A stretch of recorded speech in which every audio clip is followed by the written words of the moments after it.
भारत की इकोनॉमी की ग्रोथ 7.8% है, अमेरिका को वो बर्दाश्त नहीं है। दूसरा मैं ये बताना चाहूंगा कि खासकर अमेरिका ये चाहता था कि भारत जो है वो जाके चाइना के गले पड़ जाए, लद्दाख के फ्रंट के ऊपर वहां जाके उनसे झगड़ा शुरू कर दे, वो भी नहीं किया उन्होंने। फिर भारत ने यूक्रेन में खुल के अमेरिका का साथ नहीं दिया, ये भी उनको चुभता है। फिर उसके बाद गाजा के अंदर भी भारत ने अपना स्टैंड अलग से लिया है, वो भी उनको तकलीफ है। रेड सी के अंदर अमेरिका और उसके एलाइज को हूतियों ने और सोमाली पायरेट्स ने घेरे में लेके उनका नाक में दम कर दिया है, वहां बिल्कुल शिपिंग हो ही नहीं रही। इन्होंने 10 मुल्कों का इत्तेहाद बनाया है जिसमें भारत शामिल नहीं है, ये भी तकलीफ है उनको। तो इस सारी वजूहात की बेस पर, और दूसरा सबसे बड़ी वजह यह है कि वॉशिंगटन डीसी में जो भारतीय लॉबी और डायस्पोरा है उसने अमेरिका को गर्दन से पकड़ा हुआ है, वो भी उनको बर्दाश्त नहीं। इन वजूहात पे उन्होंने ये जो पिछले दिनों सिख फॉर जस्टिस और ये सारा ड्रामा बनाया गया भारत की गुडविल को डैमेज करने के लिए, ये रिफ्टें आई दरमियान में। और लेकिन ये कि उसमें फिर आप बैठे, आप बहुत इंटेलिजेंट लोग हैं, पाकिस्तानी बहुत तेज लोग हैं, आपको तो डॉलर की स्मेल आ जाए तो फिर आप उसी वक्त रुक जाते हैं। तो आपने अब थोड़ी सी देखी खिड़की में से रोशनी आ रही है, क्या वजह है, आप जंप मार के अंदर आ गए। आपने यहां आके शोर किया है कि देखें जी, रा ने हमारे घर में घुस के 20 लोगों को मार दिया है, इनको रोकेंगे। उधर से आपने कहा है कि जी दोहा एग्रीमेंट के पठान भाई जो है वो उसकी खिलाफवर्जी कर रहे हैं। फिर उन्होंने कहा है कि आप असला 85 बिलियन का छोड़ा है, पठान भाई जो है वो हमारे पीछे पड़ गए असला लेके, हमें उनसे भी बचाया जाए। हालांकि जब पठान भाई आए थे आपने जश्न मनाए थे, आपने इस्लामाबाद में झंडे लगा दिए तालिबान के, आप चाय पीने चले गए थे काबुल, आपने कहा था भी कैबिनेट हम बनाएंगे, उन्होंने जब कहा ना बाय बाय, फिर आपको पता चला अब तो वो घर में घुस के मार रहे हैं। 23 लोग मार दिए जब से हमारे आर्मी चीफ साहब यहाँ है, 3 अटैक एक दिन में हुए। तो और दूसरा एक और बड़ी सबसे बड़ी वजह यह है कि वो जो 10 मुल्कों का इत्तेहाद इंडिया ने, भारत ने जो ज्वाइन नहीं किया है, उन्होंने उसका रिजल्ट क्या निकाला है, उन्होंने एडन यमन में अपने ISS कोची और ISS कलकत्ता को वहां भेज दिया। अमेरिका को वो भी पसंद नहीं है, वो कहते हैं कि भारत जो है वो Bharat is behaving like a super power. वो कहते हैं हमारे ये तो भाई खुद अपने मसले खुद ही हल कर रहे हैं, हमारे पीछे नहीं आ रहे, हमारी टीम में नहीं आते, तो खुद ही लीड करना शुरू हो गए। तो ये सारी चीजें उन्हें चुभती तकलीफ होती। देखिए कोई भी इनकी जगह हो तो तकलीफ हो, खुद की इकोनॉमी खुद बैंकरप्सी पे पहुंचे में, उधर उनकी जो है वो इकोनॉमी वो 7.8% पे चल रही है, तो तकलीफ तो है ना।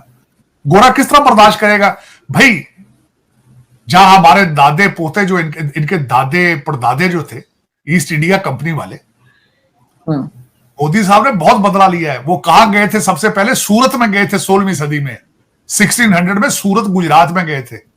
मोदी साहब आपने बड़े सही तरीके से इनको काबू किया, तो वो बर्दाश्त तो नहीं होता ना भाई। ईस्ट इंडिया कंपनी जो थी, हम जाते थे पूरे मुल्क के ऊपर, अब इतनी हुकूमत की है, अब वो लोग आंखें दिखाते हैं। ऋषि सोनक साहब भी भारतीय हैं, यहां सारी कंपनियां ये तो हथियार फेंक चुके हैं, क्योंकि इस वक्त इनसे तो अमेरिका नहीं चल रहा है, इसको तो भारतीय इस वक्त जो बच्चे इंडियन इंस्टीट्यूट ऑफ टेक्नोलॉजी के पढ़े हैं वो चला रहे हैं अमेरिका को, वो बर्दाश्त तो नहीं होता ना सर। अब तो जो डिफरेंट स्टेट्स है भारत की, वो भी इकोनॉमी में बहुत आगे बढ़ने लगी है। अभी यूपी की खबर आई थी कि यूपी में जो है उनकी भी बहुत ज्यादा वो लोग आगे बढ़े हैं अपनी इकोनॉमी को लेकर, यानी स्टेट्स जो हैं वो अलग अलग आगे बढ़ रही हैं। तो इस तरह से तो सिर्फ फोकस उनका इकोनॉमी आरजू वहां की मैंने देखा है। सबसे अच्छी बात जो है उनकी, भारतीय स्टेटें एक दूसरे के साथ कंपीट करती हैं, बिजनेस में परफॉर्म करती हैं। वो उनके बच्चे लंदन में तो नहीं ना भाई, वो लूट मार का कारोबार तो आपका है ना, उनका तो नहीं है। वो तो उनकी तो प्राइड है, उनकी तरक्की का सीक्रेट ही ये है कि वो नेशनलिस्ट हो चुके हैं। वो कहते हैं हम भारतीय हैं, हम भारत को आगे लेके जाएंगे। और सर सादे हैं, मतलब वो लोग काफी सिंपल तरीके से रहते हैं। हमारे तो ज्यादा सा पैसा है, कोई मर्सिडीज से नीचे उतरता ही नहीं भाई। आप तो फिर आपके तो कहने क्या है। मैं तो अक्सर अभी भी वो अपने मेजर गुरु वारिया साहब ने जो एक वीडियो बनाई थी, वो काश पाकिस्तान के कॉलेजों में दिखाई जाए, स्कूलों में दिखाई जाए। जो उन्होंने जनरल रिपन, क्या नाम उनका था, रिपन, जी, वो उनके जो आर्मी चीफ थे, विपिन, हाँ जनरल विपिन, उनके गेट पे खड़े होके अंदर गए और उन्होंने कहा कि ना सिर्फ ये आर्मी जनरल है, इनके वालिद भी आर्मी जनरल थे, इनके जो पिता थे वो भी आर्मी जनरल थे। फिर ड्राइंग रूम में जाके बैठे। मैं समझता हूं वो पाकिस्तान के निसाब में होनी चाहिए चीज कि भाई विपिन रावत नाम था उनका। विपिन रावत। हमारे जो पिछले गए हैं मालिक, हमारे जो गुरु बाजवा साहब थे, जब वो घर को गए हैं, 12 अरब रुपए की करप्शन के एलिगेशन है उनके ऊपर, उनकी फैमिली के असास से 12 अरब रुपए हैं। तो देखिए, फिर मैं आपको हमेशा ये कहता हूं, दुख वाली बात है कि उन्होंने भारत बना लिया, आपने पाकिस्तान बनाया नहीं, फाइलों में बनाया, लूट रहे हैं, खा रहे हैं, मजे कर रहे हैं। लेकिन आपने तरक्की बहुत की है, पाकिस्तान में नहीं की, बहुत तरक्की। बिल्कुल, लेकिन सर अभी जो बलूचिस्तान के लोग आए थे, वो भी एक हंगामा था, सर्दी देखिए पानी फेंका गया, मारा पीटा गया। 12 पीटा क्या, 1970 से आप हालते जंग में हैं बलूचिस्तान में, मुसलसल मिलिट्री ऑपरेशन 1970 से हो रहा है वहां पे। आप देखें, आप जुल्म की दास्तानें कभी देखें। आपने ग्वादर जब चाइना को बेचा, और वो जो सदियों से वहां मछेरे थे, मछलियां बेच के रोज अपना रोटी कमाते थे, आपने वो भी बेच दिया चाइना को। उनका ये सबसे बड़ा उनका मुतालबा यही था कि हमारी किश्तियां वर्सेस उनके जहाज आते हैं मछलियां पकड़ने चाइना के, और वो पकड़ के लेके जा रहे हैं। तो फिर आपके तो बादशाह आदमी है ना, आपको तो भाई, जब आपको तो डॉलर चाहिए कि आपको तो मिसिंग पर्सन्स का इशू है सर। मिसिंग पर्सन्स के ऊपर मिनिस्टर साहब कहते हैं कि मियां बीवी का झगड़ा होता है तो मियां जब अफगानिस्तान चले जाते हैं, कह देते हैं मिसिंग पर्सन है। ठीक है भाई, कहने को क्या, कौन सा पूछने वाला जो कोई नहीं है। अगर कोई पूछने वाला हो तो पूछे ना।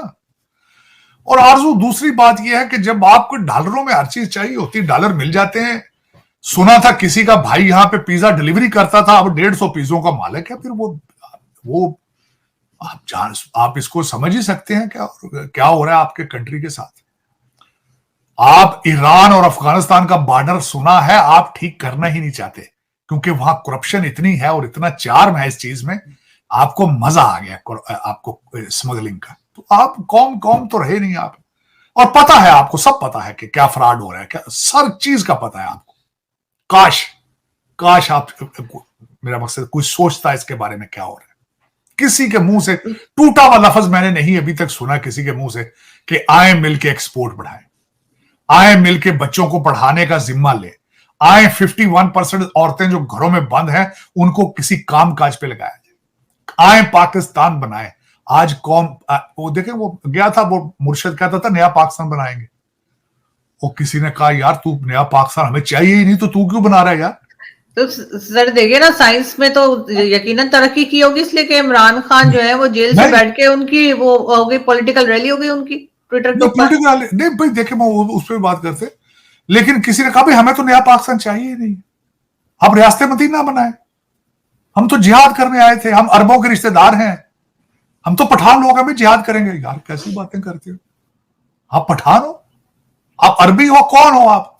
जिस कौम को अपनी आइडेंटिटी का ही ना पता हो, जिस कौम को अपनी आइडेंटिटी के, वो क्या करेगी।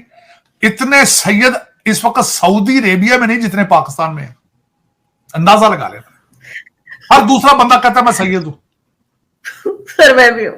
देखें, वो तो आपका तो कुछ वो आपको पता होगा, आपका कोई खानदानी ट्री होगी। यहाँ पे तो हर दहला कहता है जी मैं तो, कोई कहता है मैं हजरत अली का रिश्तेदार हूं, कोई कहता है मैं फलां का रिश्तेदार हूं। और यार हिंदुओं की औलाद हो सारे यार, मैं कहता हूं मैं हिंदुओं की औलाद हूं। हम हिंदुओं से सिख हुए, सिखों से मुसलमान हुए, पता नहीं है। लेकिन यहां पाकिस्तान में आइडेंटिटी की नहीं पता किसी को। हर दूसरा बंदा कहता है जी हम तो अरबी हैं। शक्लें देखो अपनी यार, अरबियों वाली तुम्हारी शक्लें। लेकिन आरजू, अभी तक आपको यह नहीं पता कि आप प्रेसिडेंशियल सिस्टम चाहिए या आपको दूसरा पार्लिमानी सिस्टम चाहिए, 18वीं तरमीम होनी चाहिए या नहीं होनी चाहिए, आपको पता ही नहीं अभी तक। आप चाइना के कैंप में हैं कि आप अमेरिका के कैंप में हैं, आप क्या हैं पता ही नहीं आपको। आप मर्द हैं कि औरत हैं। क्यों है सर आखिर हम कैंप में क्यों हैं? कोई और कंट्री तो कैंप में नहीं होती, भारत को देखिए किसी कैंप में नहीं है वो। भाई उनके 600 बिलियन डॉलर के फॉरेन एक्सचेंज उनका फॉरेन एसेट्स पड़े हैं। आप 3 बिलियन के लिए आप IMF के तलवे चाट रहे हैं। उनके साथ तो कंपेयर ही नहीं करना चाहिए आपको। आपकी मैं बल्कि 14 अगस्त 1947 से लेकर आज तक आरजू अगर देखा जाए तो सवाए शर्मिंदगी के कुछ भी नहीं।